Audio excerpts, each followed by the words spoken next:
This is Mr. Bob Milan. I'm going to be interviewing him on what he does for a living, which is performance art. How old were you when you started drumming? When I started drumming, when I had an interest in drums, or actually got my first drum and started drumming? When you got your first drum. Okay, I would say I was 12 years old. Alright. When I started. Prior to that, I played everything within reach. I made a drum out of anything. Alright. Magazines, doilies, tabletops, plates, pots, pans. I used to do that too. Yeah, so I started doing that. I couldn't even tell you how old I was when I started doing that. So I always knew I had the drum bug. My first real drum and drum lessons came at age 12. Alright. Did someone inspire you to start? I wouldn't say inspired me. I was inspired by watching my dad march in parades. Alright. He played the fife, and I would go watch him march in parades, and I would see the drums and just follow them. I had to follow that. Something was speaking to me. So it was the drum corps of parade bands, which your dad played in. All right. Absolutely. How did you decide to go into drumming? I guess that was kind of previously answered. Yeah. Sorry, I'm giving you too much information on those questions. Yeah, that pretty much did it. Plus, go ahead. When did you do your first public performance, paid or otherwise? Does marching in a parade count? Yes. 12. I got to do it right away. Wow. I got to march with my dad's drum corps when I was 12 years old. So I had been playing about a year and practicing my basic rudiment, which was the double stroke roll, which most of the rudiments that the drum corps drummers were playing involved double stroke rolls, like the 5-stroke roll, the 9-stroke roll, things like that. So I got to tag along with the group in 1976, the bicentennial. Oh, big parade fun, in yeah. Massachusetts, right. So whether I was playing correctly or not, I don't know. I thought I was. I pretty much was in between adult drummers that knew what they were doing, and I just kind of played what they were playing to the best of my ability. Alright. How many bands have you played in, and can you name them all? How much time do you have? As much as it takes. As much as it takes. I don't know that I could name them all. If I sat down and really thought about it, perhaps. But because, I can name the first few bands I was in. When I was 15, I got in my first rock band. That was called Nightwing. That band turned into a band called Surgical Steel. Wow. Then after that, I played in a band called the Village Idiots. I played in a band called The Flood, a band called Rip and Tear, a band called 40 Thieves, a guy named Bob Welch. I'm sure I've already forgotten some. But doing lots of pickup work, besides just being a member of a band, I would get a call, "Oh, our drummer can't make this gig, can you fill in?" I can't remember all of the names of some of those situations, but after that, Idiots. The Village Idiots shortened their name to just the Idiots after a while. And that was one of the most fun bands I was ever in. That was a house band at a bar near ASU in Tempe, Arizona. And we played 6 nights a week for about 2 years straight. Wow. Yeah, so it was really fun. We made it fun, doing having to play 6 nights a week, the same stuff. It's kind of boring after a we while. decided every night, on the weeknights we'll create themes to make it fun. So we had like Stump the Band night on Tuesday, Stupid Joke night on Wednesday. Took it a little more serious Thursday. Of course, Friday and Saturday took it real serious and just did our thing. And then Sunday we decided we'd have a jam session. So we would host that and people would come in and play with each other. So again, I did that, and many bands would come in, and sometimes without their drummer, and I'd play songs with them, but I don't even know what they were called. But a lot of fun, a lot of fun. And then there Was that largely rock? Mostly, yes, classic rock. Classic rock. Mm-hmm. And then there was O Tapo Imi. Oh, right, that was all in Arizona. Then I moved to Texas for a few years.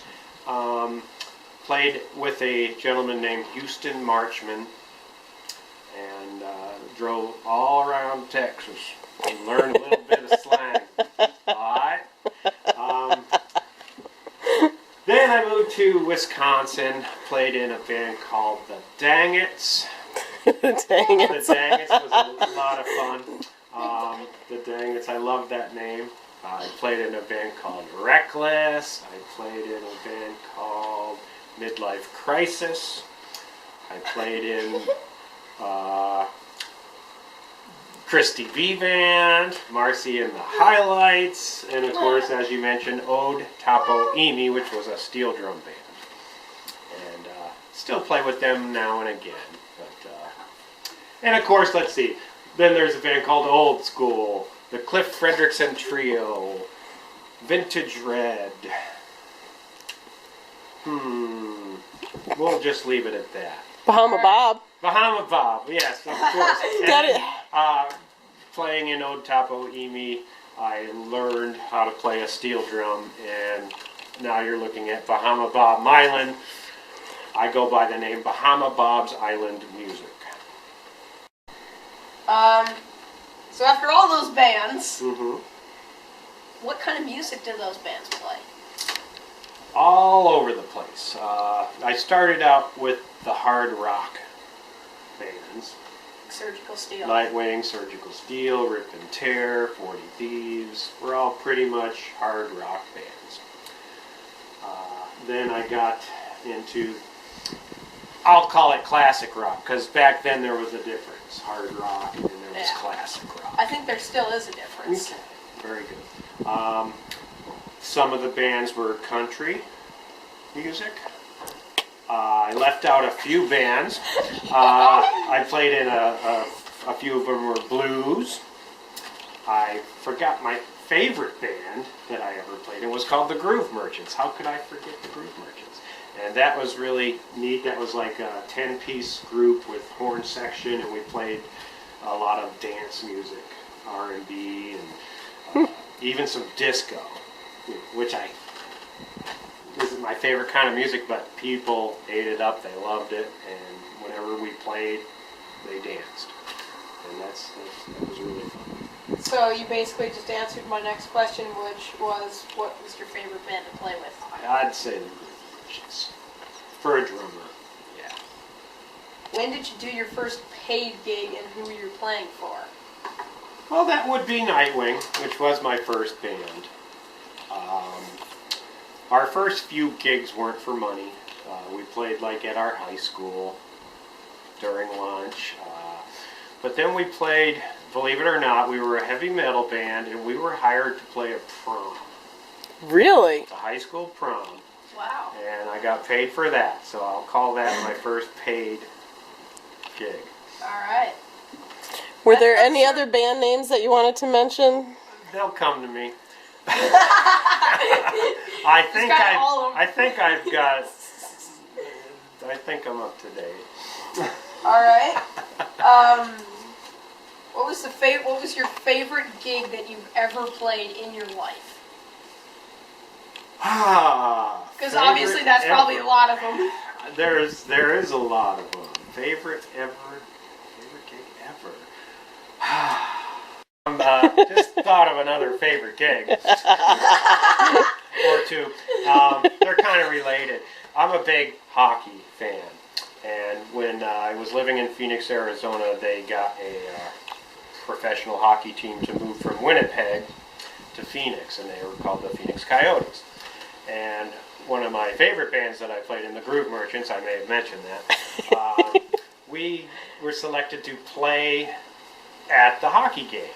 So we kind of set up in the stands, had a little section.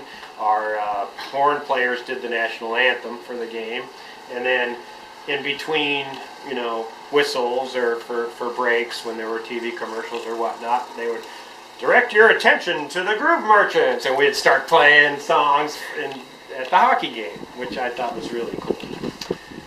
And that led to another favorite gig. The same band got selected to play the Phoenix Coyotes party at the end of the year at the coach's house, so all the players were there. Wow. And being such a big hockey fan, I'm like, this is really cool. There's so-and-so, and oh, look, there's so-and-so. And we, that leads to another favorite gig. Again, the same band. One of the guys liked us so much, he hired us for his wedding.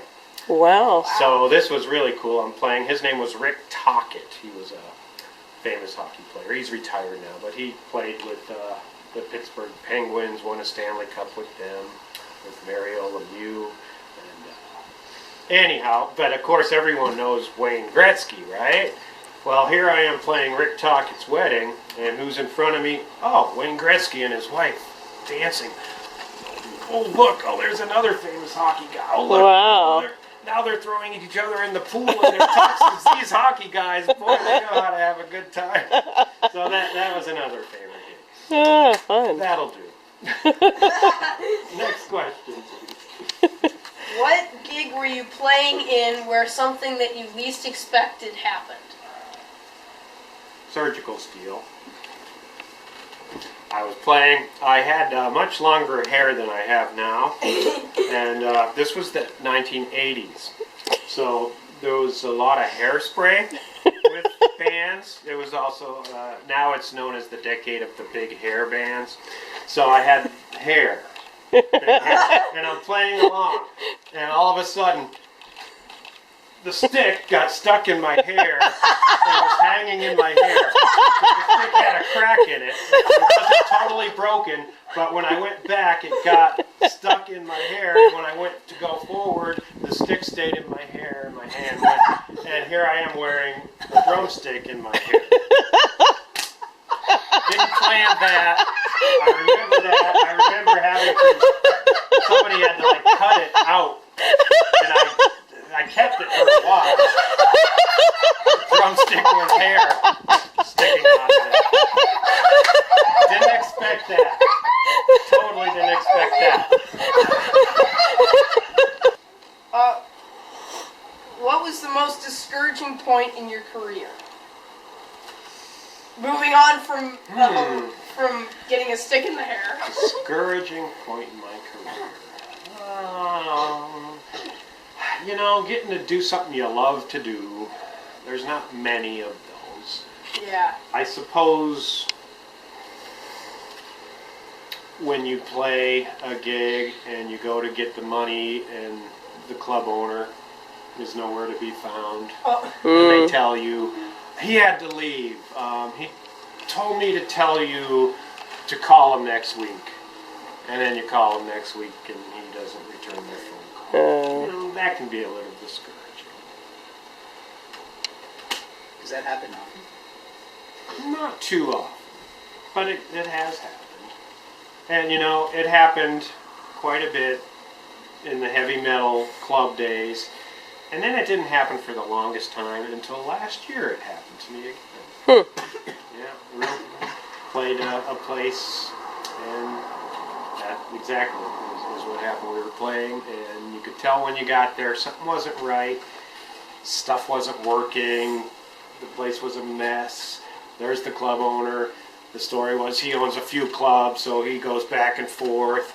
And then end of the night came, and about a half hour before the end of our set, he disappeared. And then our band leader went up to get the money. You could see something wasn't going good, and he came back and told us, well, Johnny left. we're supposed to call Johnny next week, that type of thing. And then when he tried to call Johnny the next week, Johnny's phone was disconnected. The club was shut down. So Johnny knew all along he wasn't coming to us, I think. All right. The other discouraging thing could be when you're playing this. Oftentimes you break things. Playing heavy metal music, you hit drums a little harder than you might say playing jazz or some other types of music. And I remember, working hard to buy cymbals, nice cymbals, and cymbals aren't cheap. No, they're not. And you get done playing a gig, and this is great, man, I love playing. And, there's a crack in my cymbal. There goes $200. That happened quite a bit too. So. Okay. I guess there was... Yeah, we have a crack in one of our cymbals right now. It's really small, but it's discouraging, isn't it? Yeah. Okay. Talking about devastating things that happened. When I was a kid, I had a drum set that was mismatched, and I took it to a drum shop so that they could recover all the drums and have it be the same color, a matching color. Well, I chose black. And this was in the summer in Phoenix, Arizona, and we had a gig, and we had to set up in the daytime. So it was probably only 110 out. And set up, did our sound check, and I was so psyched. Yeah, we got the gig tonight. This is great. Came back for the gig and noticed that because of the heat and the sunshine, the glue underneath my newly wrapped drums had bubbled. So I had all these warped and bubble-looking things on my drum finish. So that was really devastating. It's a bummer. I was young and had a paper route or route, whichever you want to say, and paid for that myself. And didn't even get one gig under my belt before they were ruined. So, okay, moving on. All right. So from hilarious sticks in the hair. To warped and bubbling drums, to what's the highlight of your career been? Every time I get to play, I think. Because I love That's playing, nice. That's good. That's So, pretty much how I look at I'll it. leave it at that. Every time I get to play my drums for people is a highlight. What type of education did you need in order to become a drummer? Well, let's see. I'll start with passion. I had a lot of passion for it, so I was going to become one whether I had help or not. But for myself, it was, I took some private lessons when I was younger. Actually, the first drum lessons I had were from a drummer in the drum corps my dad was in. And we made a deal when I was 12 and got my first snare drum. He was going to teach me some of the drum rudiments, and I was going to mow his yard. So that was the exchange. He gave me a few drum lessons, and I mowed his yard for the summer. So that turned into taking, band in school. I also took private drum lessons along with taking my band classes and things like that. And then mostly just experience, just getting out there and playing, play. Practice. I would tape myself practicing and then listen back later to see how it sounded. That's very valuable.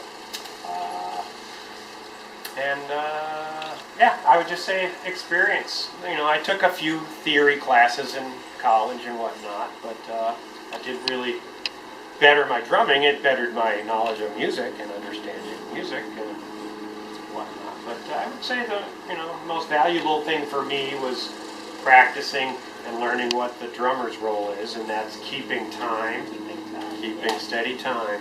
Without that, the band is in a lot of trouble, and so are the dancers. And then also, and then really once you get the time down, I guess the next step is learning how to keep the time, but add flair to it. Yeah, absolutely. Embellishing on That's how I've always done it when we practice songs, is get the beat, then add flair. Absolutely. Ish. Absolutely. Ish. It's all about the ish. Have a good foundation. I absolutely. And that's where the steady time comes in, making that feel as good as you can, keeping it steady, and then adding to that, like Ben said, with fills or flares or tricks and things like that. Yeah, you've learned a few tricks. A few. Which style of drumming was hardest to learn? For myself, I would say jazz or Latin music. And probably because I didn't play either of those styles for the longest time. I started out rudimentally. I enjoyed doing that. I did that before, I just had one drum at first and was told you need to learn all your drum rudiments. So I thought, okay, you have to learn all of that before you can get more drums. So I want more drums. So I'm going to learn that. So I learned that, and I was pretty good at the drum rudiments. Then I got more drums and started adding to that. Like I was saying, I learned the rudiments first. Then I pretty much got into playing rock and roll music, which was just straight for simple style, real heavy. Rock and roll is kind of from the bottom up, so heavy bass drum, whatnot. So I played that for many years. That's And when it was time to learn jazz, all of a sudden, that's a totally different approach. It's more from the top down, real busy up here and finessey up here, real light on the bottom. So I approached jazz as a rock drummer, so I was still playing jazz to the best of my ability, but more as a rock drummer. So to me it was, I'm not a good jazz drummer. That doesn't sound like a good jazz drummer. That sounds like a rock drummer trying to play jazz. But I've worked on that and I've gotten a lot better, but it took me a little while. It didn't come natural like rock and roll seemed to just, seemed to fall right into place. And then Latin music is a whole different thing too. I really enjoy that, but there's a lot of syncopation, a lot of independence. This hand's doing one thing, this hand's going to do something against it, and the feet are going to do something in between, and it's a whole lot of this. And, once you get it, it's really cool, but it doesn't come so natural to me. So that's what I would say. We've talked about coordination many times here. Yes. What aspect of drumming do you find most rewarding? I think I know the answer to that. Can you answer that for me? Getting to play in front of people. Absolutely.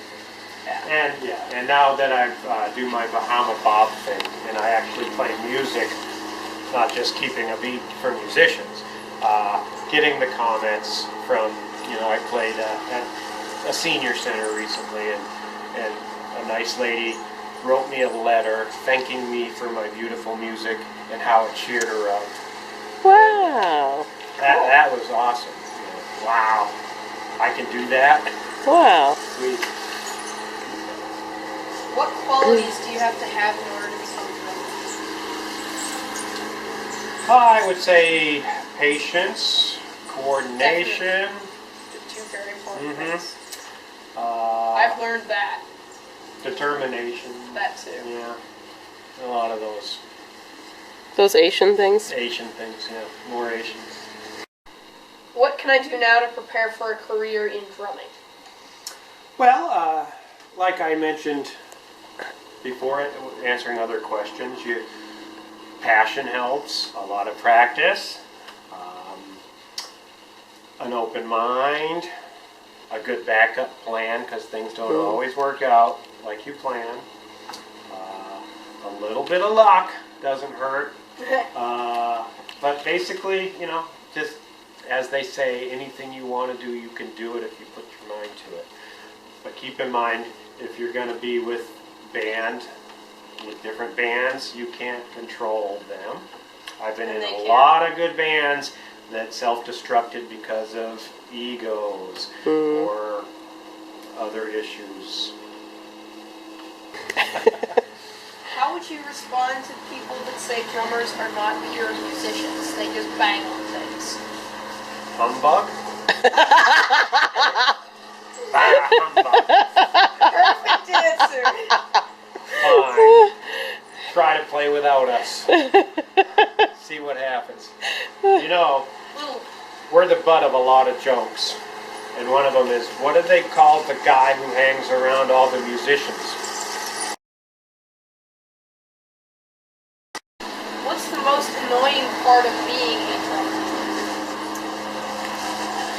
No respect. No respect, I tell you. Blame.